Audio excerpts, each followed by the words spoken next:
नमस्कार।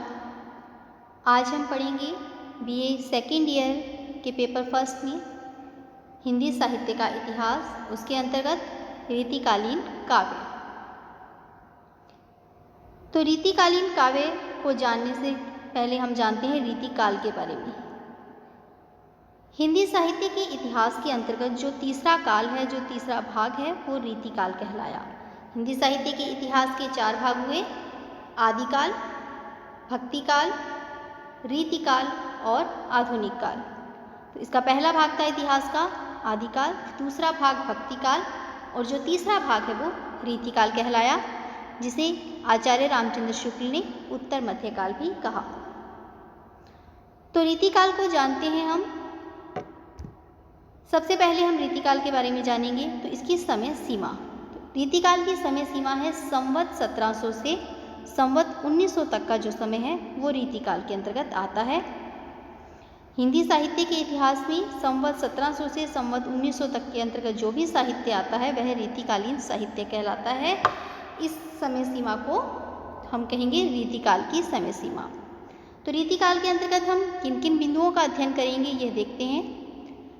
सबसे पहले हम जानेंगे रीति शब्द का अर्थ, रीतिकाल का नामकरण, रीतिकाल की प्रमुख काव्य धाराएं एवं कवि, रीतिकाल के प्रवर्तक, रीतिकाल की प्रवृत्तियां।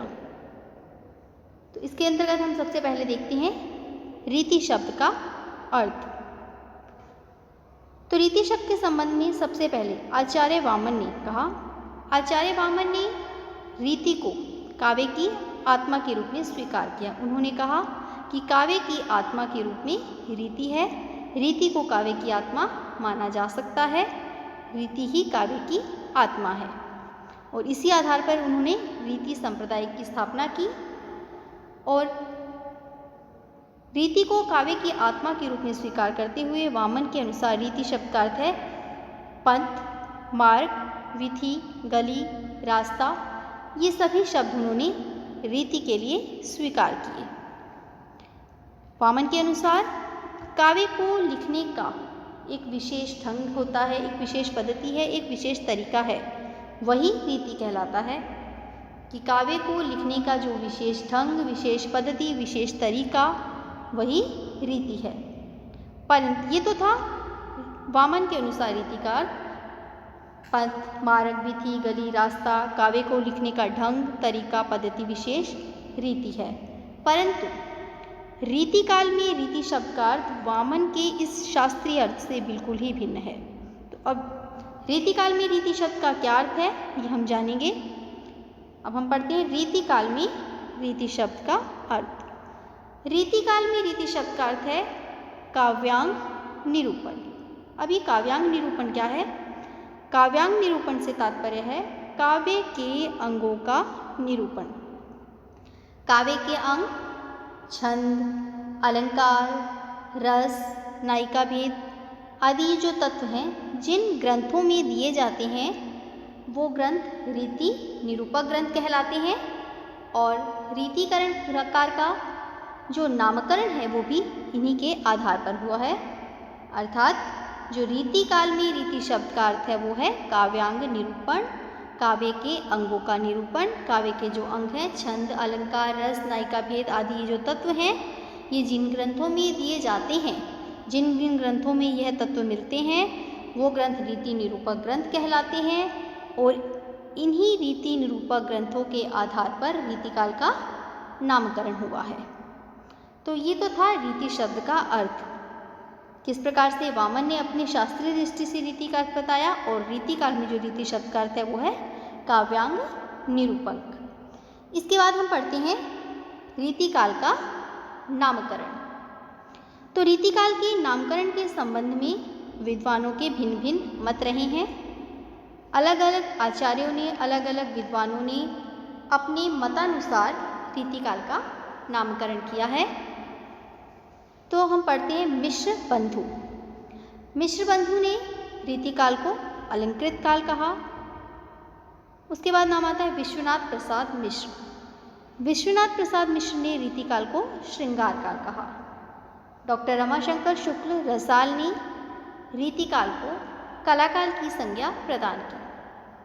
आचार्य रामचंद्र शुक्ल ने रीतिकाल को रीतिकाल कहा और इसी के साथ इसे एक अन्य नाम भी दिया, उत्तर मध्यकाल।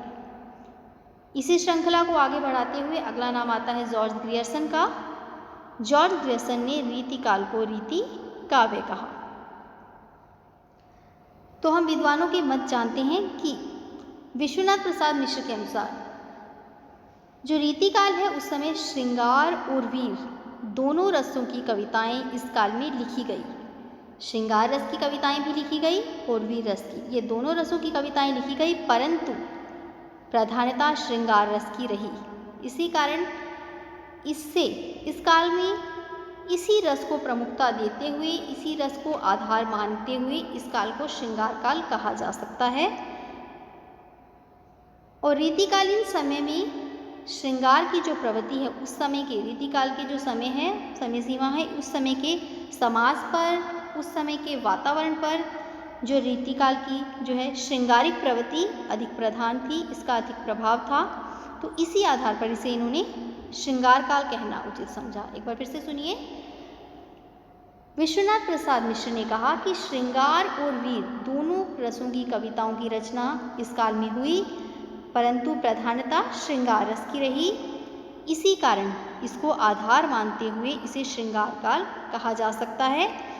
और आगे चलकर इसी बात को आचार्य रामचंद्र शुक्ल ने भी अपनी सहमति प्रदान की और यही कहा कि श्रृंगार की प्रवृत्ति उस समय के समाज और वातावरण दोनों की ही प्रवृत्ति थी।